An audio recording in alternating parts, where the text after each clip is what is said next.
ಎಲ್ಲರಿಗೂ ನಮಸ್ಕಾರ. ನಾನು ಡಾಕ್ಟರ್ ಜಿತೇಶ್, ನಿಸರ್ಗ ಹಾಸ್ಪಿಟಲ್ ಸಿರ್ಸಿ. ನಮಗೆ ಎಷ್ಟೋ ಸಲ ಎಸ್ಪೆಷಲಿ ಆಫ್ಟರ್ 40 ನಮ್ಮ ನೆನಪಿನ ಶಕ್ತಿ ಕಡಿಮೆ ಆಗ್ತಾ ಇದೆ ಅಂತ ಅನಿಸುತ್ತೆ. ನಾವು ಕೆಲವು ಸಲ ಯಾವುದಾದ್ರೂ ಒಂದು ರೂಮ್ಗೆ ಹೋಗಿರ್ತೀವಿ, ಏನೋ ಒಂದು ಕೆಲಸಕ್ಕೆ ಹೋಗಿರ್ತೀವಿ, ಸಡನ್ಲಿ ಮರ್ತೋಗುತ್ತೆ ಯಾಕಪ್ಪ ನಾನು ಈ ರೂಮಿಗೆ ಬಂದಿದ್ದು. ಕೆಲವರು ಕನ್ನಡಕ್ಕೆ ತಲೆ ಮೇಲೆ ಇಟ್ಕೊಂಡು ಕನ್ನಡಕ್ಕೆ ಹುಡುಕ್ತಾ ಇರ್ತಾರೆ. ನಾವು ಮೊಬೈಲ್ ಹುಡುಕ್ತಾ ಇರ್ತೀವಿ, ಮೊಬೈಲ್ ನಾವು ಎಲ್ಲೋ ಇಟ್ಟಿರ್ತೀವಿ, ಸಡನ್ಲಿ ನಮಗೆ ಮರ್ತೋಗ್ಬಿಡುತ್ತೆ, ಮೊಬೈಲ್ ಹುಡುಕ್ತಾ ಇರ್ತೀವಿ. ಎಲ್ಲ ರೆಡಿಯಾಗಿ ಕಾರ್ ಹತ್ಲಿಕ್ಕೆ ಹೋಗುವಾಗ ಕೀ ಕಾಣೋದಿಲ್ಲ, ಕೀ ಎಲ್ಲಿಟ್ಟಿದ್ವಿ ಅಂತ ನೆನಪಾಗಲ್ಲ, ನಾವು ಅದನ್ನು ಹುಡುಕ್ತಾ ಇರ್ತೀವಿ. ಇನ್ನು ಎಷ್ಟೋ ಜನರಿಗೆ ಆಗುವಂಥ ಒಂದು ಇನ್ಸಿಡೆನ್ಸ್ ಏನಂದರೆ, ನಮಗೆ ತುಂಬ ಪರಿಚಯ ಇರೋವರು ಸಿಕ್ಕಿರ್ತಾರೆ, ಬಟ್ ಅವ್ರನ್ನ ಇಂಟ್ರೊಡ್ಯೂಸ್ ಮಾಡಬೇಕು ಅಂದರೆ ಅವರ ಹೆಸರು ನಮಗೆ ಸಡನ್ ಆಗಿ ನೆನಪು ಬರಲ್ಲ. ಇದು ನಿಮಗೆ ಅಂತಲ್ಲ, ನನಗೂ ಎಷ್ಟೋ ಸಲ ಆಗಿರುತ್ತೆ. ಸೊ ಯೂಶ್ವಲಿ ನಾವು ಕೆಲವು ಇನ್ಸಿಡೆಂಟ್ಸ್ಗಳು ಕೆಲವು ಹೆಸರುಗಳು ಇರ್ಬೋದು, ಕೀವರ್ಡ್ಸ್ ಇರ್ಬೋದು, ಎಲ್ಲೋ ಇಟ್ಟಿರೋದು ಇರ್ಬೋದು, ಅದೆಲ್ಲ ಮರ್ತೋಗ್ಬೋದು. ಬಟ್ ಇಮಿಡಿಯೇಟ್ಲಿ ಏನಾಗುತ್ತೆ, ಆಫ್ಟರ್ ಸಮ್ ಟೈಮ್ ನಮಗೆ ಅದು ರಿಕಲೆಕ್ಟ್ ಮಾಡ್ಲಿಕ್ಕಾಗುತ್ತೆ, ನಮಗೆ ಆ ಕೀ ಅಥವಾ ಮೊಬೈಲ್ ಏನಿದೆ ಅದು ಮತ್ತೆ ವಾಪಸ್ ಸಿಗುತ್ತೆ. ಸೊ ಇದು ಕಾಯಿಲೆ ಅಂತ ನಮಗೆ ಹೇಳಲಿಕ್ಕಾಗಲ್ಲ. ಬಟ್ ಕೆಲವು ಕಂಡೀಷನ್ಲಿ ಏನಾಗುತ್ತೆ, ನಮಗೆ ಇದೊಂದು ಕಾಯಿಲೆ ಆಗಿ ಕೂಡ ಡೆವಲಪ್ ಆಗಿರ್ಬೋದು, ನಮ್ಮ ನೆನಪಿನ ಶಕ್ತಿ ಏನಿದೆ ಕಡಿಮೆ ಆಗ್ತಾ ಬರ್ಬೋದು. ಸೊ ಈಗ ಮೆಮೊರಿ ಪವರ್ ಅಂತ ಹೇಳೋದು ಇಟ್ಸ್ ಎ ಕಾಂಪ್ಲೆಕ್ಸ್ ಮೆಕ್ಯಾನಿಸಮ್. ನಾವೇನಾದರೂ ಒಂದು ಕೇಳಿದರೆ ಅಥವಾ ಏನಾದರೂ ಒಂದು ನೋಡಿದರೆ ಅದು ಫಸ್ಟ್ ಅದು ಕಾನ್ಸಂಟ್ರೇಟ್ ಮಾಡ್ತೀವಿ.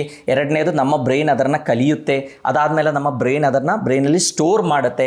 ಆ್ಯಂಡ್ ನೆಕ್ಸ್ಟ್ ನಮಗೆ ಬೇಕಾದಾಗ ಅದನ್ನು ನಮಗೆ ರೀಪ್ರೊಡ್ಯೂಸ್ ಮಾಡಲಿಕ್ಕೂ ಕೂಡ ಆಗಬೇಕು. ಸೊ ಮೆಮೊರಿ ಏನಿದೆ it is A very complex mechanism. So ನಾನು ಈ ವಿಡಿಯೋದಲ್ಲಿ ನಮ್ಮ ಮೆಮೊರಿ ಪವರ್ ಇಂಪ್ರೂವ್ ಮಾಡಲಿಕ್ಕೆ ಮೇನ್ಲಿ ನಾವು ಫಾಲೋ ಮಾಡಬೇಕಾಗಿರುವಂಥ 10 ಟೆಕ್ನಿಕ್ಸ್ ಬಗ್ಗೆ ನಿಮ್ಮೊಟ್ಟಿಗೆ ಶೇರ್ ಮಾಡ್ತೇನೆ. ಆ್ಯಂಡ್ ಅದರೊಟ್ಟಿಗೆ ಯಾವ ಸೈನ್ಸ್ ಆ್ಯಂಡ್ ಸಿಂಪ್ಟಮ್ಸ್ ನಮ್ಮ ಬಾಡಿ ತೋರಿಸಿದರೆ ನಮಗೆ ಆ್ಯಕ್ಚುಲ್ ಮೆಮೊರಿ ಲಾಸ್ ಅಥವಾ ಒಂದು ಕಾಯಿಲೆ ಇರ್ಬೋದು, ನಾವು ಡಾಕ್ಟ್ರಿಗೆ ಯಾವಾಗ ಕನ್ಸಲ್ಟ್ ಮಾಡಬೇಕು ಅಂತ ನಿಮ್ಮೊಟ್ಟಿಗೆ ನಾನು ಶೇರ್ ಮಾಡ್ತೇನೆ. So first of all memory ಅಥವಾ ನೆನಪಿನ ಶಕ್ತಿ ಅಂದರೆ ಏನು ಅಂತ ನಾವು ನೋಡೋಣ. ಇದರಲ್ಲಿ ಮೇನ್ಲಿ 3 ಸ್ಟೆಪ್ಸ್ ಇದೆ. ಫಸ್ಟ್ ಒನ್ ಇಸ್ ಎನ್ಕೋಡಿಂಗ್ ಅಂತ ಹೇಳ್ತೀವಿ, ಎರಡನೇ ಸ್ಟೋರೇಜ್, ಆ್ಯಂಡ್ ಮೂರನೇದು ರಿಟ್ರೀವಿಂಗ್ ಅಂತ ಹೇಳ್ತೀವಿ. ಸೊ ಎನ್ಕೋಡಿಂಗ್ ಅಂದರೆ ಏನು, ನಾವೀಗ ಒಬ್ಬರನ್ನ ಭೇಟಿ ಆಗ್ತೀವಿ, ಒಬ್ಬರನ್ನ ಭೇಟಿ ಆದಾಗ ಅವರವರ ಹೆಸರು ಹೇಳ್ತಾರೆ. ಸೊ ಆ ಹೆಸರನ್ನ ನಾವು ಕೇಳ್ತೀವಿ, ಫಸ್ಟ್ ನಾವು ಕಾನ್ಸಂಟ್ರೇಟ್ ಮಾಡಿ ಆ ಹೆಸರು ಏನು ಅಂತ ಕೇಳ್ತೀವಿ.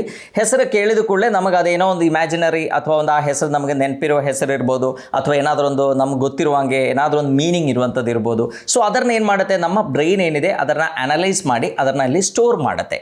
ಸ್ಟೋರ್ ಆದಮೇಲೆ ನಾವು ನೆಕ್ಸ್ಟ್ ಟೈಮ್ ಅವರಿಗೆ ಭೇಟಿ ಆದಾಗ ಸಡನ್ಲಿ ಅವರ ಮುಖ ನೋಡಿದ ಕೂಡಲೇ ಆ ವಿಶ್ವ ಮತ್ತು ಅವರು ಹೇಳಿರುವಂಥ ಆ ವರ್ಬಲ್ ಇದೇನಿದೆ ಅದನ್ನೆಲ್ಲ ಮಿಕ್ಸ್ ಮಾಡಿಕೊಂಡು ಮತ್ತೆ ಸಡನ್ಲಿ ನಮ್ಮ ಬ್ರೈನ್ ನಮಗೆ ಹೇಳುತ್ತೆ ಇವರ ಹೆಸರು ರಾಜೇಶ್ ಅಥವಾ ಇವರ ಹೆಸರು ಮಹೇಶ್.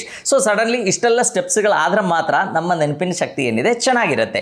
ಸೊ ಇದರಲ್ಲಿ ಫಸ್ಟ್ ಸ್ಟೆಪ್ ಏನು, ಅವರ ಹೆಸರು ಹೇಳುವಾಗ ನಾವು ಅದನ್ನು ಕಾನ್ಸಂಟ್ರೇಟ್ ಮಾಡಬೇಕು. ಅಂದರೆ ರಾಜೇಶ್ ಅಥವಾ ಮಹೇಶ್ ಆ ಹೆಸರು ಹೇಳಿದಾಗ ನಾವು ಅದಕ್ಕೆ ಕರೆಕ್ಟಾಗಿರುವಂಥ ಒಂದು ಅಟೆನ್ಷನ್ ಕೊಡಲಿಲ್ಲ ಅಂದರೆ ಏನಾಗುತ್ತೆ, ನಮ್ಮ ಬ್ರೈನಿಗೆ ಅದು ಸರಿಯಾಗಿ ಸ್ಟೋರ್ ಮಾಡಲಿಕ್ಕಾಗಲ್ಲ. ನೆಕ್ಸ್ಟ್ ಟೈಮ್ ನಾವು ಅವ್ರ ಭೇಟಿ ಆದಾಗ ನಮಗೆ ಅವ್ರದ್ದು ಹೆಸರು ಏನು ಅಂತ ಗೊತ್ತಾಗಲ್ಲ. ಆ್ಯಂಡ್ ಸಡನ್ಲಿ ನಾವೇನು ಅನ್ಕೊಳ್ತೀವಿ, ಅಯ್ಯೋ ಅವರ ಹೆಸರು 2-3 ಸಲ ನನಗೆ ಹೇಳಿದರು, ಆದರೂ ನನಗೆ ನೆನಪಿನ ಶಕ್ತಿ ಅಂದರೆ ನೆನಪು ಮಾಡಲಿಕ್ಕೆ ಆಗ್ತಾ ಇಲ್ಲ, ನನ್ನ ನೆನಪಿನ ಶಕ್ತಿ ಏನಿದೆ ಅದು ಕಡಿಮೆ ಆಗಿದೆ ಅಂತ ಹೇಳೋರು ಎಷ್ಟೋ ಜನ ಇದ್ದಾರೆ. ಸೊ ಇದರಲ್ಲಿ ಫಸ್ಟ್ ಆ್ಯಂಡ್ ಫಾರ್ಮೋಸ್ಟ್ ನೀವು ಅರ್ಥ ಮಾಡಬೇಕಾಗಿದ್ದೇನೆಂದರೆ ಅದು ನೆನಪಿನ ಶಕ್ತಿ ಕಡಿಮೆ ಆಗೋದಲ್ಲ, ನಿಮ್ಮ ಕಾನ್ಸಂಟ್ರೇಷನ್ ಕಡಿಮೆ ಆಗುವಂಥ ಒಂದು ಕಂಡೀಷನ್ ಅದು ಆ್ಯಕ್ಚುಲಿ. ಈಗ ನೀವು ಒಬ್ಬರನ್ನ ಭೇಟಿ ಆಗ್ತೀರಿ, ಒಬ್ಬರನ್ನ ಭೇಟಿ ಆಗುವಾಗ ಅವರ ಹೆಸರು ಹೇಳುವಾಗ ನೀವು ಏನು ಮಾಡ್ತೀರಾ, ನೀವು ಪ್ರಿಪೇರ್ ಆಗ್ತೀರಾ ಮನಸ್ಸಲ್ಲಿ. ಅಂದರೆ ನಾನೇನು ಹೇಳಬೇಕು ಅವರಿಗೆ, ಓಕೆ ನನ್ನ ಹೆಸರು ಜಿತೇಶ್, ನಾನು ಇಲ್ಲಿ ಕೆಲಸ ಮಾಡ್ತಾ ಇದ್ದೇನೆ, ನಾನು ಏನು ನನ್ನ ಇಂಟ್ರೊಡ್ಯೂಸ್ ಮಾಡಬೇಕು ಅಂತ ನಾವು ನಮ್ಮ ಮನಸ್ಸಲ್ಲಿ ಅದು ವಿಚಾರ ಮಾಡ್ತಾ ಇದ್ದಾಗ ಏನಾಗುತ್ತೆ, ಅವರು ಹೇಳೋದು ಏನು ನಮ್ಮ ತಲೆಯೊಳಗೆ ಹೋಗೋದಿಲ್ಲ. ಸೊ ನಾವು ಏನಾದರೂ ಮನೆಯಲ್ಲಿ ಏನೋ ಒಂದು ಹೇಳಿ ಇರ್ತಾರೆ, ನೀವು ಹೋಗಿ ಬರುವಾಗ ಚಾಪುಡಿ ತಗೊಬನ್ನಿ ಅಥವಾ ಸಕ್ಕರೆ ತಗೊಬನ್ನಿ ಅಥವಾ ಏನಾದರೂ ಒಂದು ಐಟಮ್ ತಗೊಬನ್ನಿ ಅಂತ ಹೇಳುವಾಗ ನಮ್ಮ ಮನಸ್ಸೇನಿದೆ ನಾವು ಹೋಗೋದು ಅಲ್ಲಿ ನಮ್ಮ ಬೇರೆ ಕೆಲಸ ಏನೋ ಇರ್ಬೋದು, ಅದು ಹೇಗೆ ಮಾಡಬೇಕು, ಹೆಂಗೆ ವಾಪಸ್ ಬರಬೇಕು ಅಂತ ಅದರ ಮೇಲೆ ಕಾನ್ಸಂಟ್ರೇಟ್ ಆಗಿರುತ್ತೆ. ಸೊ ಫಸ್ಟ್ ಆ್ಯಂಡ್ ಫಾರ್ಮೋಸ್ಟ್ ಏನು, ನೆನಪಿನ ಶಕ್ತಿ ಕಡಿಮೆ ಆಗಿದೆ ಅಂತ ಹೇಳೋರಿಗೆ ಎಲ್ಲರಿಗೂ ಇರುವಂಥ ಮೇನ್ ಪ್ರಾಬ್ಲಮ್ ಒಂದೇನೆಂದರೆ ಅವರ ಕಾನ್ಸಂಟ್ರೇಷನ್ ಕಡಿಮೆ ಇರುತ್ತೆ. ನಾವೇನು ಏಕಾಗ್ರತೆ ಅಂತ ಹೇಳ್ತೀವಿ, ಅಂದರೆ ಒಂದು ವಿಷಯ ನಾವು ಹೇಳುವಾಗ ಅಥವಾ ಒಂದು ವಿಷಯ ನಾವು ಮಾಡುವಾಗ ನಾವು ಆ ವಿಷಯ ಅಷ್ಟೇ ಮಾಡ್ತಾ ಇದ್ದರೆ ನಮಗೆ ತುಂಬ ಚೆನ್ನಾಗಿ ಅದು ನೆನಪಿರುತ್ತೆ. ಈಗ ನಾವು ಯಾವುದಾದ್ರೂ ಒಂದು ತುಂಬ ಇಂಟ್ರೆಸ್ಟಿಂಗ್ ಆಗಿರುವಂಥ ಒಂದು ಮೂವಿ ನೋಡುವಾಗ ನಮಗೆ ಸಡನ್ ಅದರಲ್ಲಿರುವ ಸೀನ್ಸ್ ಎಲ್ಲ ನೆನಪಾಗುತ್ತೆ, ಅದೆಲ್ಲ ಆ ಕ್ಯಾರೆಕ್ಟರ್ದು ಹೆಸರು ಏನಿದೆ ಅದೆಲ್ಲ ನಮಗೆ ನೆನಪಾಗುತ್ತೆ. ಬಟ್ ನಮ್ಮ ಕಾನ್ಸಂಟ್ರೇಷನ್ ಕಡಿಮೆ ಇದೆ. ಈಗ ಎಷ್ಟೋ ಸಲ ಮಕ್ಕಳೆಲ್ಲ ಓದುವಾಗ ಮಕ್ಕಳದು ಆ್ಯಕ್ಚುಲಿ ನಾವು ಏನು ಹೇಳ್ತೀವಿ, ಮಕ್ಕಳಿಗೆ ಓದಿ ಓದಿ ಓದಿ ಓದಿ ಅಂತ ಹೇಳ್ತಾ ಇರ್ತೀವಿ. ಆ್ಯಕ್ಚುಲಿ ಒಂದು 40 ಮಿನಿಟ್ಸ್ಗಿಂತ ಜಾಸ್ತಿ ಒಂದೇ ಸಲ ಯಾರಿಗೂ ಓದಲಿಕ್ಕಾಗಲ್ಲ, ಅದು ಇಟ್ಕೊಳ್ಳಿಕ್ಕೂ ಆಗಲ್ಲ. ಸೊ ಅವರು ಓದಿದ ಮೇಲೆ ಒಂದು ಸೆಂಟೆನ್ಸು ಅಥವಾ ಒಂದು ಪ್ಯಾರಾಗ್ರಾಫ್ ಓದಿದ ಮೇಲೆ ಅದನ್ನು ಅವರು ವಿಶ್ವಲೈಸ್ ಮಾಡಿಕೊಂಡು ಅದರಿಂದ ಏನು ಕನ್ಸೆಪ್ಟ್ ಅರ್ಥ ಆಗಿದೆ ಅದಷ್ಟೇ ನಮ್ಮ ಬ್ರೈನಿಗೆ ಸ್ಟೋರ್ ಆಗ್ತಾ ಹೋಗ್ತದೆ. ಇಲ್ಲಾಂದ್ರೆ ಬೈಹಾರ್ಟ್ ಮಾಡಬೇಕಾಗುತ್ತೆ. ಬೈಹಾರ್ಟ್ ಮಾಡೋದು ಹೇಗೆ, ಅದು ರಿಪೀಟೆಡ್ಲಿ ಹೇಳಿ ಹೇಳಿ ಹೇಳಿ ಹೇಳಿ ಹೇಳಿ ಬೈಹಾರ್ಟ್ ಮಾಡಲಿಕ್ಕೆ ಅಷ್ಟೇ ಆಗುತ್ತೆ. ಬಿಟ್ಟರೆ ನಾವು ಕರೆಕ್ಟಾಗಿ ನೆನಪಿನ ಶಕ್ತಿ ಅಂದರೆ ನಾವು ಒಂದು ಸಬ್ಜೆಕ್ಟು ಅಥವಾ ಒಂದು ಪ್ಯಾರಾಗ್ರಾಫ್ ನಾವು ಅದರಲ್ಲಿ ಏನು ಅರ್ಥ ಮಾಡ್ಕೊಂಡಿದ್ವಿ ಅದನ್ನು ಅದನ್ನು ನಮಗೆ ಬ್ರೈನಲ್ಲಿ ಫೀಡ್ ಮಾಡಲಿಕ್ಕಾಗುತ್ತೆ. ಸೊ ಅದು ಬಿಟ್ಟು ನಾವು ಓದ್ತಾ ಇದ್ವಿ, ಕಂಟಿನ್ಯೂಸ್ ಆಗಿ ಓದ್ತಾ ಇದ್ವಿ, but at the same time ನಾವು ಅದರಲ್ಲಿ ಕಾನ್ಸಂಟ್ರೇಟ್ ಮಾಡ್ತಾ ಇಲ್ಲ ಅಂತಿದ್ದಾಗ ಏನಾಗುತ್ತೆ, ನಮ್ಗೆ ಏನು ನೆನಪಲ್ಲಿ ಇಟ್ಕೊಳ್ಳಿಕ್ಕೆ ಸಾಧ್ಯ ಇಲ್ಲ.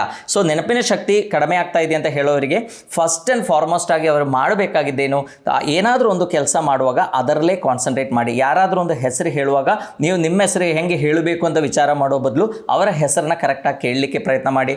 ಎಲ್ಲಾದರೂ ನಾವು ಒಂದು ಕೀ ಇಟ್ಟಾಗ ಆ ಒಂದು ನೆನಪಿಟ್ಕೊಳ್ಳೋ ಕೀ ಅಲ್ಲಿ ಇಟ್ಟಿದ್ದೇನೆ, ಇನ್ನೂ ನಿಮಗೆ ನೆನಪು ಓಕೆ ಅಷ್ಟು ನೆನಪು ಮಾಡಿದ್ರು ಅದು ನೆನಪಿರಲ್ಲ ಅಂತ ಆದಾಗ ನಾವೇನು ಮಾಡಬೇಕು, ಅದು ಫ್ರೀಕ್ವೆಂಟ್ ಆಗಿ ಮಾಡ್ತಾ ಇರೋದು. ಅಂದರೆ ಕೀ ನೀವು ತೆಗೆದಿಡ್ತೀರಾ, ನೆಕ್ಸ್ಟ್ ಟೈಮ್ ಇನ್ನೊಮ್ಮೆ ಅದಲ್ಲಿ ಇಟ್ಟು ಮತ್ತೊಮ್ಮೆ ತೆಗೆದು ನೋಡಿ, ಇನ್ನು 2 ಸಲ ಅಥವಾ 3 ಸಲ ನೀವು ರಿಪೀಟ್ ಮಾಡಿ, ಆಟೋಮ್ಯಾಟಿಕ್ಲಿ ಆ ಜಾಗ ನಿಮಗೆ ಕರೆಕ್ಟಾಗಿ ನೆನಪಿರುತ್ತೆ. ಎರಡನೇ ಮೆಮರಿ ಬೂಸ್ಟರ್ ಅಂದರೆ ನಿದ್ರೆ ಅಥವಾ ಸ್ಲೀಪ್.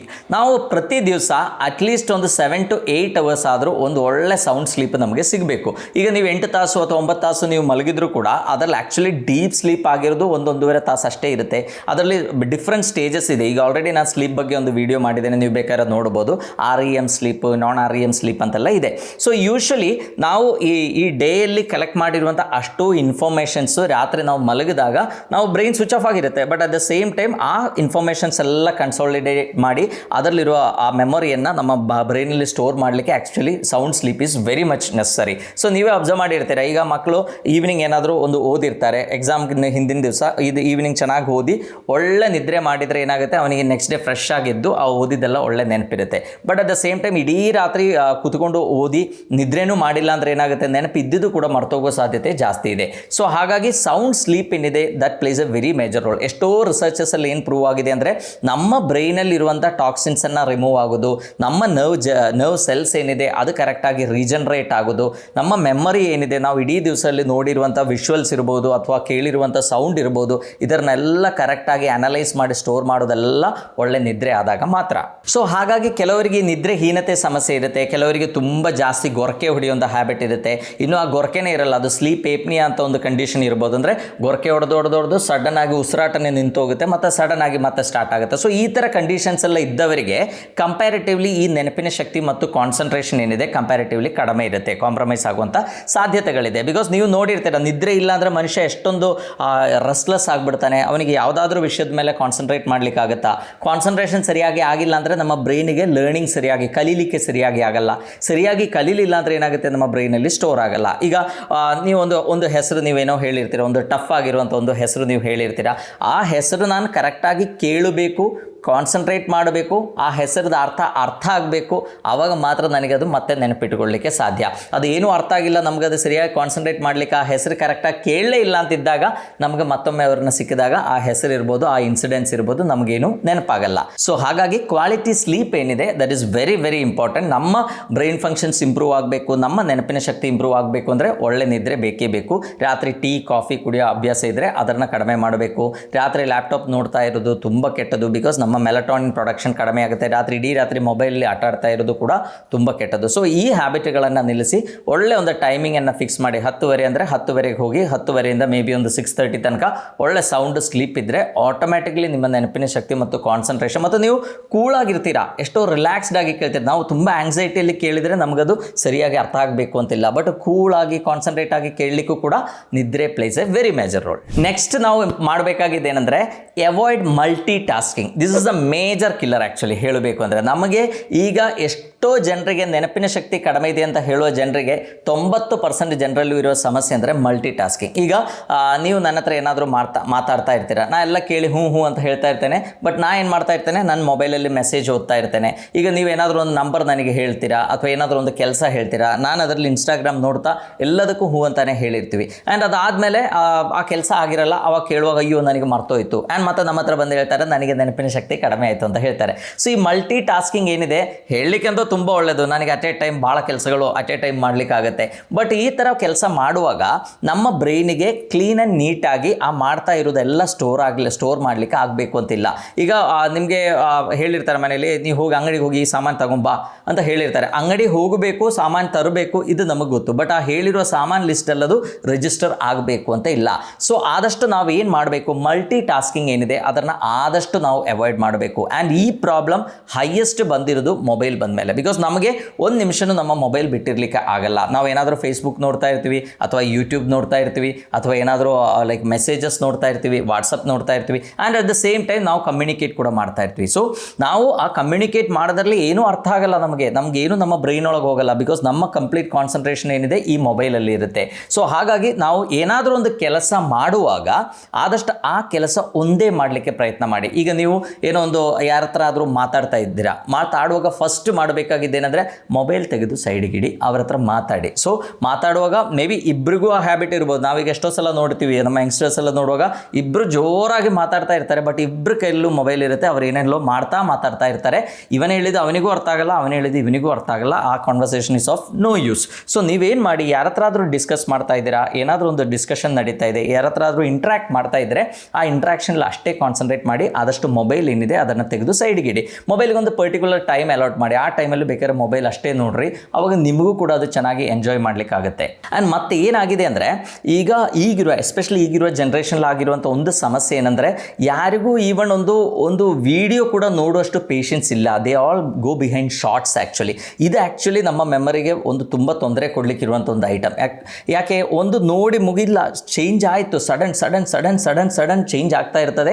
ಸೊ ನಮಗೆ ಯಾವುದೋ ಒಂದರಲ್ಲಿ ಕಾನ್ಸಂಟ್ರೇಟ್ ಮಾಡಲಿಕ್ಕಾಗಲ್ಲ. ಯಾವುದೋ ಒಂದು ವಿಡಿಯೋ, ಇನ್ಫಾರ್ಮೇಟಿವ್ ಆಗಿರುವಂಥ ಒಂದು ವಿಡಿಯೋ ಇರ್ಬೋದು, ಅಥವಾ ಒಂದು ಮೂವಿನೇ ಇರ್ಬೋದು, ಅಥವಾ ಏನೋ ಒಂದು ನ್ಯೂಸ್ ಇರ್ಬೋದು, ಅದು ಕಂಪ್ಲೀಟ್ ಕೇಳಲಿಕ್ಕಿರುವಂಥ ಪೇಷನ್ಸ್ ಇಲ್ಲ. ಸೊ ಈ ಪೇಷನ್ಸ್ ಕಡಿಮೆ ಆದರೆ ಏನಾಗುತ್ತೆ, ನಮಗೆ ಎಲ್ಲೂ ಕಾನ್ಸಂಟ್ರೇಟ್ ಮಾಡಲಿಕ್ಕಾಗಲ್ಲ. ನಿಮ್ಮ ಹತ್ರ ಏನಾದರೂ ಒಂದು ಈಗ ಮಗ ಅಂಗಡಿಗೆ ಹೋಗಿ ಬರಬೇಕು, ಏನೇನು ಸಾಮಾನು ಅಂತ ಹೇಳಿದ್ರೊಳಗೆ ಮಗ ಅಂಗಡಿಗೆ ಹೋಗಿ ಬಂದಿರ್ತಾನೆ. ಯಾಕೆ ಹೋಗಿದ್ವಿ, ಏನು ತರಲಿಕ್ಕೆ ಹೋಗಿದ್ವಿ, ಏನು ಅವನಿಗೆ ನೆನಪಿರಲ್ಲ, ಅವ ಕಾನ್ಸಂಟ್ರೇಟ್ ಕೂಡ ಮಾಡಲ್ಲ. ಸೊ ಹಾಗಾಗಿ ಈ ಆದಷ್ಟು ಇಮ್ಮಿಡಿಯೇಟ್ಲಿ ತುಂಬ ಕಲರ್ಫುಲ್ ಆಗಿರುವಂಥದ್ದು ಮತ್ತು ಸಡನ್ ಆಗಿ ಚೇಂಜ್ ಮಾಡ್ತಾ ಇರುವಂಥ ಈ ಹ್ಯಾಬಿಟ್ ಅಂದರೆ ಎಸ್ಪೆಷಲಿ ರೀಲ್ಸ್ ಏನಿದೆ, ಅದು ನಮಗೆ ತುಂಬ ತೊಂದರೆ ಕೊಡ್ತದೆ. ಎಷ್ಟೋ ಮಕ್ಕಳಲ್ಲಿ ಈಗ ಅಟೆನ್ಷನ್ ಡೆಫಿಷಿಯನ್ಸಿ ಅಂದರೆ ಅಟೆನ್ಷನ್ ಡೆಫಿಸಿಟ್ ಅಂತ ಹೇಳ್ತೀವಿ. ಇದು ಬರಲಿಕ್ಕಿರುವಂಥ ಒಂದು ಮೇನ್ ರೀಸನ್ ಈಸ್ ಈ ಕಂಟಿನ್ಯೂಸ್ಲಿ ರೀಲ್ ವ್ಯೂಯಿಂಗ್. ಸೊ ನಾವು ಏನು ಮಾಡಬೇಕು, ನಮ್ಮ ಮಕ್ಕಳಿಗೆ ಆದಷ್ಟು ಒಂದು ಟೈಮ್ ಅಷ್ಟೇ ಅಲಾಟ್ ಮಾಡಿಕೊಂಡು ಮೊಬೈಲ್ಗಳನ್ನು ಕೊಡಬೇಕು. ಅದು ಕಂಟಿನ್ಯೂಸ್ ಯೂಸ್ ಮಾಡಲಿಕ್ಕಾದರೆ, ಯೂಸ್ ಮಾಡ್ತಾ ಇದ್ದರೆ ಅವರಿಗೆ ಯಾವುದೂ ಒಂದು ಕಾನ್ಸಂಟ್ರೇಟ್ ಮಾಡಲಿಕ್ಕಾಗಲ್ಲ. ಒಂದು ಓದಬೇಕು ಅಂದರೆ ಆ ಟೆಕ್ಸ್ಟಲ್ಲಿರೋ ಓದುವಷ್ಟು ಪೇಷನ್ಸ್ ಇರಬೇಕಲ್ಲ, ಬಿಕಾಸ್ ಅದು ಇದು ಸಿಗಲ್ಲ. ಇಮಿಡಿಯೇಟ್ಲಿ ಇವರಿಗೆ ಜಸ್ಟ್ ಸ್ಕ್ರಾಲ್ ಮಾಡ್ತಾ ಇರೋದೇ ಕೆಲಸ. ಸೊ ಹಾಗಾಗಿ ಆದಷ್ಟು ಮೊಬೈಲ್ ಯೂಸೇಜನ್ನು ಕಡಿಮೆ ಮಾಡಬೇಕು. ಆ್ಯಂಡ್ ಮಲ್ಟಿ ಟಾಸ್ಕಿಂಗನ್ನು ಕಡಿಮೆ ಮಾಡಿದರೆ ನಮ್ಮ ಕಾನ್ಸಂಟ್ರೇಷನ್ ಏನಿದೆ, ನಮ್ಮ ಲರ್ನಿಂಗ್ ಎಬಿಲಿಟಿ ಏನಿದೆ, ಅದು ಇಂಪ್ರೂವ್ ಆಗ್ತಾ ಹೋಗ್ತದೆ. ನಾವು ಏನಾದರೂ ಒಂದು ವರ್ಕ್ ಮಾಡುವಾಗ ಅದರಲ್ಲಿ ಕಾನ್ಸಂಟ್ರೇಟ್ ಮಾಡಿದ ಮೇಲೆ ಅದರಲ್ಲಿ ಏನಿತ್ತು, ವಾಟ್ ವಾಸ್ ದಟ್ ಮ್ಯಾಟರ್ ಅಂತ ಅದನ್ನು ಅರ್ಥ ಮಾಡ್ಕೊಳ್ಳಿ. ನಾವು ಮನಸ್ಸಲ್ಲಿ ಒಂದು ಸಲ ವಿಚಾರ ಮಾಡಬೇಕು, ಇದು ನಾನು ನೆನಪಿಟ್ಕೋಬೇಕು, ನನಗಿದು ಯೂಸ್ ಆಗುತ್ತೆ. ಸೊ ಆವಾಗ ಆಟೋಮ್ಯಾಟಿಕ್ಲಿ ಅದು ನಮಗೆ ನೆನಪಿರುತ್ತೆ. ಕೆಟ್ಟ ವಿಷಯ ಎಲ್ಲ ನಮಗೆ ನೆನಪಿರುತ್ತೆ, ಒಳ್ಳೆ ವಿಷಯಗಳೇನೂ ನೆನಪಿರಲ್ಲ. ಸೊ ಈ ಒಂದು ಆ್ಯಟಿಟ್ಯೂಡನ್ನು ನಾವು ಕ್ರಿಯೇಟ್ ಮಾಡಬೇಕು, ಅಂದರೆ ಡೆವಲಪ್ ಮಾಡಬೇಕು. ಅಂದರೆ ಅದನ್ನು ನಾವು ಅರ್ಥ ಮಾಡ್ಕೋಬೇಕು ಕರೆಕ್ಟಾಗಿ, ನಮಗದು ಯೂಸ್ಫುಲ್ ಆಗಿರುವಂಥ ಒಂದು ಇನ್ಫಾರ್ಮೇಷನ್. ಆ್ಯಂಡ್ ಅದನ್ನು ವಿಶ್ವಲೈಸ್ ಮಾಡಲಿಕ್ಕೆ ಒಂದ್ಸಲ ಟ್ರೈ ಮಾಡಿ. ಆ್ಯಂಡ್ ಬೇಕಾದ್ರೆ ನೆನಪು, ಓಕೆ ನನಗೆ ಹೆದರಿಕೆ ಇದೆ, ನನಗೆ ಅಷ್ಟೊಂದು ನೆನಪಿನ ಶಕ್ತಿ ಇಲ್ಲ, ನನಗೆ ಮರ್ತೋಗುತ್ತೆ ಅಂತ ಇದ್ದವರಾದರೆ ಅದನ್ನು ಇನ್ನೊಮ್ಮೆ ರಿಪೀಟ್ ಮಾಡಿ. So repetition is the best way to remember actually. So ಈ ಸ್ಟೆಪ್ಗಳನ್ನು ಫಾಲೋ ಮಾಡಿದರೆ ನಿಮ್ಮ ನೆನಪಿನ ಶಕ್ತಿ ಏನಿದೆ ಅದು ನ್ಯಾಚುರಲಿ ನಮಗೆ ಇಂಪ್ರೂವ್ ಮಾಡಲಿಕ್ಕಾಗುತ್ತೆ. Next is stress. ಅಂದರೆ ಸ್ಟ್ರೆಸ್ಸನ್ನು ನಾವು ಕಡಿಮೆ ಮಾಡಲಿಕ್ಕೆ ಪ್ರಯತ್ನ ಮಾಡಬೇಕು. ಇಲ್ಲಾಂದರೆ ಏನಾಗುತ್ತೆ, ಯೂಶ್ವಲಿ ನಾವು ಏನೋ ಒಂದು ಸಬ್ಜೆಕ್ಟಿಂದ ಅಥವಾ ಏನೋ ಒಂದು ಕಾರಣದಿಂದ ನಮಗೆ ತುಂಬ ಸ್ಟ್ರೆಸ್ ಡೆವಲಪ್ ಆಗಿದೆ ಅಂತ ಇಟ್ಕೊಳ್ಳಿ. ಸೊ ಯೂಶ್ವಲಿ ನಾವು ಬೇರೆ ಏನೇ ಕೆಲಸ ಮಾಡಿದರೂ ಕೂಡ ನಮ್ಮ ಬ್ರೈನ್ ಫೋಕಸ್ ಎಲ್ಲಿರುತ್ತೆ, ಈ ಸ್ಟ್ರೆಸ್ಗೆ ಏನು ಕಾರಣ ಇದೆಯೋ ಅದರ ಮೇಲೆ ಇರುತ್ತೆ. ಅದನ್ನು ಹೇಗೆ ಸರಿ ಮಾಡೋದು ಅಂತ ಒಂದೇ ನಮ್ಮ ಬ್ರೈನಲ್ಲಿ ಅಂದರೆ ಅದರದ್ದು ಫಂಕ್ಷನ್ ಅಷ್ಟೇ ಆಗ್ತಾ ಇರ್ತದೆ. ಸೊ ಅವಾಗ ನಾವು ಮಾಡುವಂಥ ಬಾಕಿ ಇರುವಂಥ ಅಷ್ಟೂ ಕೆಲಸಗಳೇನಿದೆ ಅದು ಯಾವುದೂ ನಮಗೆ ನೆನಪಿರಬೇಕು ಅಂತ ಇಲ್ಲ. ಸೊ ನಿಮಗೆ ಏನಾದರೂ ಒಂದು ಸ್ಟ್ರೆಸ್ ಇದೆ, ಈಗ ಫಾರ್ ಎಕ್ಸಾಂಪಲ್ ತುಂಬ ಜನರಲ್ಲಿ ನಾವು ನೋಡಿರೋದು, ನನಗೇನೋ ದೊಡ್ಡ ಕಾಯಿಲೆ ಇದೆ ಅಂತ ಸ್ಟ್ರೆಸ್, ನನಗೇನೋ ಸಮಸ್ಯೆ ಇದೆ, ನನಗೇನೋ ದೊಡ್ಡ ಒಂದು ಕಾಯಿಲೆ ಇದೆ, ನನಗೆ ಹೊಟ್ಟೆಯಲ್ಲಿ ರೆಗ್ಯುಲರ್ಲಿ ನೋವು ಬರ್ತಾ ಇದೆ. ಸೊ ಆ ಥರ ಒಂದು ಪ್ರಾಬ್ಲಮ್ ಇದ್ದರೆ ನೀವೇನು ಮಾಡಬೇಕು, ಫಸ್ಟು ಸ್ಟ್ರೆಸ್ ಕೆಟ್ಟದಲ್ಲ. ಸ್ಟ್ರೆಸ್ ಇದ್ದರೆ ಮಾತ್ರ ನಮ್ಮ ಬಾಡಿಗೆ ಅದಕ್ಕೆ ರೆಸ್ಪಾಂಡ್ ಮಾಡಲಿಕ್ಕಾಗುತ್ತೆ, ನಮ್ಮ ಬಾಡಿಗೆ ನಮ್ಮನ್ನು ಪ್ರೊಟೆಕ್ಟ್ ಮಾಡಲಿಕ್ಕೂ ಕೂಡ ಆಗುತ್ತೆ. So stress is good actually. But constantly ಅದೇ ಥರ ಸ್ಟ್ರೆಸ್ ಇದ್ದರೆ ಏನಾಗುತ್ತೆ, ಅದು ರಿಲೀಸ್ ಮಾಡುವಂಥ ಕೆಮಿಕಲ್ಸಿಂದ ನಮ್ಮ ಬಾಡಿಗೆ ತೊಂದರೆ ಆಗುತ್ತೆ, ನಮ್ಮ ಆರೋಗ್ಯ ಇನ್ನೂ ಹಾಳಾಗ್ತಾ ಹೋಗ್ತದೆ. ಸೊ ಒಂದು ಸ್ಟ್ರೆಸ್ ಇದೆ ನಿಮಗೆ, ಓಕೆ ನನಗೆ ಹೊಟ್ಟೆಯಲ್ಲಿ ಏನೋ ಸಮಸ್ಯೆ ಇದೆ ಅಂತ ಮನಸ್ಸಲ್ಲಿ ಕೂತು ಬಿಟ್ಟಿದೆ, ಸ್ಟ್ರೆಸ್ ಇದೆ ಅಂತಾದರೆ ಅದಕ್ಕಿರುವಂಥ ಟೆಸ್ಟ್ಗಳು ಮಾಡಿ, ಅದು ಇಲ್ಲ ಅಂತ ಗೊತ್ತಾದ ಮೇಲೆ you should try to delete it. And ಅದು ಡಿಲೀಟ್ ಮಾಡಲಿಕ್ಕೆ ಕೆಲವು ಸಲ ನಮಗೊಂದು ನೇಚರ್ ಇದೆ, ನಮಗೆ ಏನು ಮರಿಬೇಕು ಅಂತಿದೆಯೋ ಅದೇ ಜಾಸ್ತಿ ನೆನಪಾಗುತ್ತೆ. ಡಿಲೀಟ್ ರಿಪೀಟ್ ಮಾಡಲಿಕ್ಕೆ ನಾವು ಟ್ರೈ ಮಾಡಿದಷ್ಟು ನಮ್ಗೆ ಅದೇ ನೆನಪು ಜಾಸ್ತಿ ಆಗುತ್ತೆ ಮತ್ತು ಡೌಟ್ ಬರಲಿಕ್ಕೆ ಸ್ಟಾರ್ಟ್ ಆಗುತ್ತೆ.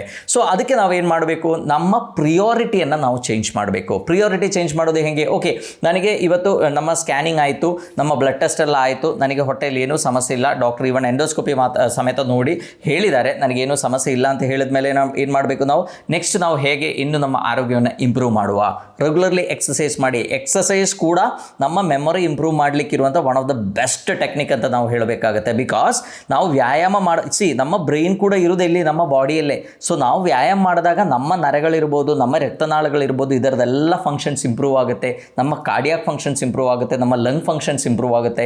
ಸೊ ಇದೆಲ್ಲ ಇಂಪ್ರೂವ್ ಆದಾಗ ಮಾತ್ರ ನಮ್ಮ ಬ್ರೈನ್ ಫಂಕ್ಷನ್ ಕೂಡ ಇಂಪ್ರೂವ್ ಆಗುತ್ತೆ. ಸೊ ಎಕ್ಸಸೈಸ್ ಮಾಡಿದಾಗ ನಮ್ಮ ಬ್ರೈನಲ್ಲಿ ಎಷ್ಟೋ ನ್ಯೂರೋ ಕೆಮಿಕಲ್ಸ್ ಪ್ರೊಡ್ಯೂಸ್ ಆಗುತ್ತೆ. ನಮ್ಮ ಬ್ರೈನನ್ನು ಚೆನ್ನಾಗಿ ಒಂದು ಹ್ಯಾಪಿಯಾಗಿ ಇಡಲಿಕ್ಕೆ ಬೇಕಾಗಿರುವಂಥ ಎಂಡೋರ್ಫಿನ್ಸ್ ಇರ್ಬೋದು, ನಮ್ಮ ಎಷ್ಟೋ ಪೇಯ್ನ್ ಕಡಿಮೆ ಮಾಡಲಿಕ್ಕಿರುವಂಥ ಎಷ್ಟೋ ಕೆಮಿಕಲ್ಸ್ ಪ್ರೊಡ್ಯೂಸ್ ಆಗುತ್ತೆ, ಆಕ್ಸಿಟೋಸಿನ್ ಪ್ರೊಡ್ಯೂಸ್ ಆಗುತ್ತೆ. ಸೊ ಈ ಥರ ಎಷ್ಟೋ ಒಳ್ಳೆ ಕೆಮಿಕಲ್ಸ್ ನಾವು ವ್ಯಾಯಾಮ ಮಾಡಿದಾಗ ಮಾತ್ರ ನಮ್ಮ ಬ್ರೈನಲ್ಲಿ ಪ್ರೊಡ್ಯೂಸ್ ಆಗುತ್ತೆ. ಸೊ ನಾವು ಏನು ಮಾಡಬೇಕು, ರೆಗ್ಯುಲರ್ಲಿ ಎಕ್ಸಸೈಸ್ ಮಾಡಬೇಕು. ಸೊ ರೆಗ್ಯುಲರ್ಲಿ ಎಕ್ಸಸೈಸ್ ಆಯಿತು, ಓಕೆ, ನಾನೀಗ ನಮ್ಮ ಆರೋಗ್ಯ ಇಂಪ್ರೂವ್ ಮಾಡಲಿಕ್ಕೆ ಒಳ್ಳೆ ಆಹಾರವನ್ನು ಸೇವಿಸಬೇಕು. ಆಹಾರ ಸೇವಿಸುವಂದ್ರೆ ಸಿಕ್ಕಿದ್ದೆಲ್ಲ ತಿನ್ನೋದಲ್ಲ, ನೀವು ಅದಕ್ಕೊಂದು ಕರೆಕ್ಟಾಗಿರೋ ಒಂದು ಪ್ಲಾನಿಂಗ್ ಮಾಡಬೇಕಾಗತ್ತೆ. ಏನು ಫುಡ್ ತಗೋಬೇಕು, ಏನೇನು ನ್ಯೂಟ್ರಿಯೆಂಟ್ಸ್ ಇರುವಂಥ ಆಹಾರಗಳು ತಗೋಬೇಕು. ಸೊ ಇದೆಲ್ಲ ಕಾನ್ಸಂಟ್ರೇಷನ್ ಹೋಗಿ ಅದರೊಟ್ಟಿಗೆ ನಮ್ಮ ವರ್ಕು ಕೂಡ ಕಾನ್ಸಂಟ್ರೇಟ್ ಮಾಡುವಾಗ ಬಾಕಿ ಕೆಟ್ಟದರ ಬಗ್ಗೆ ಕಾನ್ಸಂಟ್ರೇಟ್ ಮಾಡಲಿಕ್ಕೆ ನಮಗೆ ಟೈಮ್ ಸಿಗಲ್ಲ. ಇದೆಲ್ಲ ಇನ್ನು ನಾವು ಸುಮ್ಮನೆ ಕೂತ್ಕೊಂಡು ನಾವು ಹೇಳ್ತೀವಿ idle mind is devil's workshop, ಎಲ್ಲ ಬಿಟ್ಕೊಂಡು ಸುಮ್ಮನೆ ಕೂತ್ಕೊಂಡು ಇದ್ರ ಬಗ್ಗೆನೇ ವಿಚಾರ ಮಾಡ್ತಾ ಇದ್ರೆ ಇನ್ನೂ ನಮ್ಮ ಆರೋಗ್ಯ ಏನಿದೆ ಅದು ಹಾಳಾಗ್ತಾ ಹೋಗ್ತದೆ. ಸೊ ನಮ್ಮ ಬ್ರೈನ್ ಫಂಕ್ಷನ್ ಇಂಪ್ರೂವ್ ಆಗಬೇಕು ಅಂದರೆ ನಮ್ಮ ಪ್ರಿಯಾರಿಟೀಸ್ ಚೇಂಜ್ ಆಗಬೇಕು. ಸೊ ಯಾವಾಗಲೂ ಆ ಹೆಲ್ತ್ ಹಾಳಾಗಿದೆ ಅಥವಾ ಏನೋ ಸಮಸ್ಯೆ ಇದೆ, ಅವನು ನನಗೆ ತೊಂದರೆ ಕೊಡ್ತಾನೆ, ಏನಾದರೂ ಆ ಥರ ಸಮಸ್ಯೆ ಇದ್ದರೆ ಒಂದ್ಸಲ ಮಾತಾಡಿ ಸಾಲ್ವ್ ಮಾಡ್ಕೊಳ್ಳಿ ಫಾರ್ ಎವರ್. ಸೊ ದ್ಯಾಟ್ ನಿಮ್ಮ ಮನಸ್ಸು ಫ್ರೀ ಆಗುತ್ತೆ, ನಿಮ್ಮ ಕಾನ್ಸಂಟ್ರೇಷನ್ ಕೂಡ ತುಂಬ ಚೆನ್ನಾಗಾಗುತ್ತೆ. ಆ್ಯಂಡ್ ಅದರೊಟ್ಟಿಗೆ ನಾವು ಹೇಳ್ತೀವಿ healthy mind in sound body ಅಂತ. ಅಂದರೆ ನಮ್ಮ ಬಾಡಿ ಆರೋಗ್ಯ ಚೆನ್ನಾಗಿದ್ದರೆ, ನಮ್ಮ ಫಿಸಿಕಲಿ ನಾವು ಚೆನ್ನಾಗಿದ್ದರೆ ಮಾತ್ರ ನಮ್ಮ ಬ್ರೈನ್ ಫಂಕ್ಷನ್ ಕೂಡ ಚೆನ್ನಾಗಿರುತ್ತೆ. ಸೊ ಫಿಸಿಕಲಿ ನಾವು ಚೆನ್ನಾಗಿರಬೇಕು ಅಂದರೆ ಒಳ್ಳೆ ಆಹಾರಗಳು ಬೇಕು. ಈಗ ಎಷ್ಟೋ ಲೈಕ್ ಬ್ರೈನ್ ಮೆಮೊರಿ ಬೂಸ್ಟರ್ಸ್ ಅಂತ ಹೇಳಿ ಎಷ್ಟೋ ಅಡ್ವರ್ಟೈಸ್ಮೆಂಟ್ ಬರುತ್ತೆ, ಬಟ್ ಅದೆಲ್ಲ ಅದರ ಹಿಂದೆ ಹೋಗಬೇಡಿ. ನಮ್ಮ ಮೆಮೊರಿ ಪವರ್ ಬೂಸ್ಟ್ ಆಗಬೇಕು ಅಂತ ಇದ್ದರೆ ನಾನೀಗ ಹೇಳಿರುವಂಥ ಟೆಕ್ನಿಕ್ಸ್ ಏನಿದೆ they are scientifically proven. So ಅದನ್ನು ನೀವು ಫಾಲೋ ಮಾಡಬೇಕು. ಅದರೊಟ್ಟಿಗೆ ನಮ್ಮ ಬ್ರೈನಿಗೆ ಬೇಕಾಗಿರುವಂಥ ಪೌಷ್ಟಿಕಾಂಶಗಳು ಎಲ್ಲ ವಿಟಮಿನ್ಗಳು ಇರ್ಬೋದು, ವಿಟಮಿನ್ B12 ಇರ್ಬೋದು, B6 ಇರ್ಬೋದು, B3, B9 ಇರ್ಬೋದು, ಈ ಥರ ವಿಟಮಿನ್ಸ್ ಎಲ್ಲ ನಾವು ಸಫಿಷಿಯೆಂಟ್ ಆಗಿ ತಗೋಬೇಕು. ಅದಕ್ಕೆ ಏನು ಮಾಡಬೇಕು, ಒಳ್ಳೆ ಆಹಾರಗಳು, ಒಳ್ಳೆ ಸೊಪ್ಪು ಪಲ್ಯಗಳೆಲ್ಲ ಜಾಸ್ತಿ ತಿನ್ನಬೇಕು. ಒಮೆಗಾ 3 ಸಿಗಬೇಕು, ಚೆನ್ನಾಗಿ ಮೀನು ತಗೊಳ್ಳಿ ಅಥವಾ ಅದರದ್ದು ಸಪ್ಲಿಮೆಂಟ್ಸ್ ತಗೊಳ್ಳಿ. ಏನಾದರೂ ಡೆಫಿಷಿಯನ್ಸೀಸ್ ಇದ್ದರೆ ಅದನ್ನು ಕರೆಕ್ಟಾಗಿ ಡೀಲ್ ಮಾಡ್ಕೊಳ್ಳಿ. ಸೊ ಈ ಸ್ಟೆಪ್ಗಳನ್ನು ನೀವು ಫಾಲೋ ಮಾಡಿದರೆ ನಮ್ಮ ಮೆಮೊರಿ ಪವರ್ ಏನಿದೆ ನಮಗೆ ತುಂಬ ಚೆನ್ನಾಗಿ ಇಂಪ್ರೂವ್ ಮಾಡಲಿಕ್ಕಾಗುತ್ತೆ. ಆ್ಯಂಡ್ ಕೆಲವು ಕಂಡೀಷನ್ಲಿ ನಾನು ಫಸ್ಟ್ ಹೇಳಿದ್ದೇನೆ, ಮೆಮೊರಿ ಸಡನ್ ಆಗಿ ಲಾಸ್ ಆಗುವಂಥ ಕಾಯಿಲೆಗಳಿದೆ. ಅದೇನು, ಮೇ ಬಿ ಈಗ ನೀವು ರೆಗ್ಯುಲರ್ಲಿ ಮಾಡ್ತಾ ಇರುವಂಥ ಒಂದು ಆ್ಯಕ್ಟಿವಿಟಿ ನಿಮಗೆ ಮಾಡಲಿಕ್ಕೆ ಆಗ್ತಾ ಇಲ್ಲ, ನಿಮಗೆ ಒಳ್ಳೆ ಗೊತ್ತಿರುವ ಜಾಗದಲ್ಲಿ ಬಿಟ್ಟರು ಸಡನ್ ಆಗಿ ಎಲ್ಲ ಕನ್ಫ್ಯೂಸ್ ಆಗ್ತಾ ಇದೆ, ಎಲ್ಲಿ ಹೋಗಬೇಕು ದಾರಿ ಸಡನ್ಲಿ ಮರ್ತೋಗ್ತಾ ಇದೆ, ನಿಮಗೆ ತುಂಬ ಕ್ಲೋಸ್ ಆಗಿರುವವರ ಹೆಸರು ನಿಮಗೆ ನೆನಪೇ ಆಗ್ತಾ ಇಲ್ಲ, ಕಂಪ್ಲೀಟ್ಲಿ ಮರ್ತೋಗ್ತಾ ಇದೆ. ನಾವು ರೆಗ್ಯುಲರ್ಲಿ ಮಾಡುವಂಥ ಆ್ಯಕ್ಟಿವಿಟೀಸ್ ಏನಿದೆ ಅದು ನಮ್ಗೆ ಮಾಡಲಿಕ್ಕೆ ಆಗ್ತಾ ಇಲ್ಲ. ತುಂಬ ನಾರ್ಮಲ್ ಆಗಿ ಮಾತಾಡಲಿಕ್ಕೆ ಬೇಕಾಗಿರುವಂಥ ವರ್ಡ್ಸ್ ಏನಿದೆ ಅದು ನಮಗೇನು ನೆನಪಾಗ್ತಾ ಇಲ್ಲ. ನಾವು ಎಷ್ಟೇ ಲೈಕ್ ಒಂಥರ ಲಾಸ್ಟ್ ಬಿಹೇವಿಯರ್, ಅಂದರೆ ನಾವು ಏನೋ ಮಾಡುವಾಗ ಏನೋ ಕಾನ್ಸಂಟ್ರೇಟ್ ಮಾಡ್ಲಿಕ್ಕೆ ಆಗ್ತಾ ಇಲ್ಲ, ಏನೋ ಒಂಥರ ಮರ್ತೋಗಿರ್ತಾರ. ಆ್ಯಂಡ್ ನಮ್ಮ ರೆಗ್ಯುಲರ್ ಆ್ಯಕ್ಟಿವಿಟೀಸ್ ಏನೂ ಕರೆಕ್ಟಾಗಿ ಆಗ್ತಾ ಇಲ್ಲ, ಸ್ಕಿಲ್ಡ್ ಆಗಿರುವಂಥ ಏನೂ ಆ್ಯಕ್ಟಿವಿಟಿ ಮಾಡಲಿಕ್ಕೆ ಆಗ್ತಾ ಇಲ್ಲ, ಈವನ್ ನಿಮ್ಮ ಹೆಸರು ಅಥವಾ ಗೊತ್ತಿರೋ ಊರ ಹೆಸರೆಲ್ಲ ಮರ್ತೋಗ್ತಾ ಇದೆ. ಸೊ ಈ ಥರ ಸಮಸ್ಯೆಗಳಿದ್ದರೆ ಅದು ಮೇ ಬಿ ಒಂದು ಡಿಮೆನ್ಷಿಯಾ ಅಥವಾ ಇನ್ನು ಮುಂದೆ ಬರಲಿಕ್ಕಿರೋ ಬೇರೆ ಬೇರೆ ಕಾಯಿಲೆಗಳಿಂದ ನಮಗೆ ಡಿಮೆನ್ಷಿಯಾ ಆಗ್ಬೋದು. ಅದರಲ್ಲಿ ಬೇರೆ ಏನಾದರೂ ಅದರಲ್ಲಿರೋ ಒಂದು ಕಾಯಿಲೆ ಅಲ್ಝೀಮರ್ಸು. ಸೊ ಆ ಥರ ಏನಾದರೂ ಸಮಸ್ಯೆಗಳು ಇರ್ಬೋದು. ಸೊ ಈ ಥರ ಸಿಂಪ್ಟಮ್ಸ್ ಇದ್ದರೆ ಮಾತ್ರ ನೀವು ಡಾಕ್ಟ್ರಿಗೆ ತೋರಿಸ್ಬೇಕು. ಅಥವಾ ಅದರ್ವೈಸ್ ನಿಮಗೆ ನಾನೀಗ ಹೇಳಿರುವಂಥ ಟೆಕ್ನಿಕ್ಸ್ಗಳು ನೀವು ಮಾಡಿದರೆ ಸಾಕು, ನಿಮ್ಮ ಮೆಮೊರಿ ತುಂಬ ಚೆನ್ನಾಗಿ ಇಂಪ್ರೂವ್ ಆಗುತ್ತೆ ಅಂತ ಹೇಳ್ತಾ ಎಲ್ಲರಿಗೂ ಧನ್ಯವಾದ.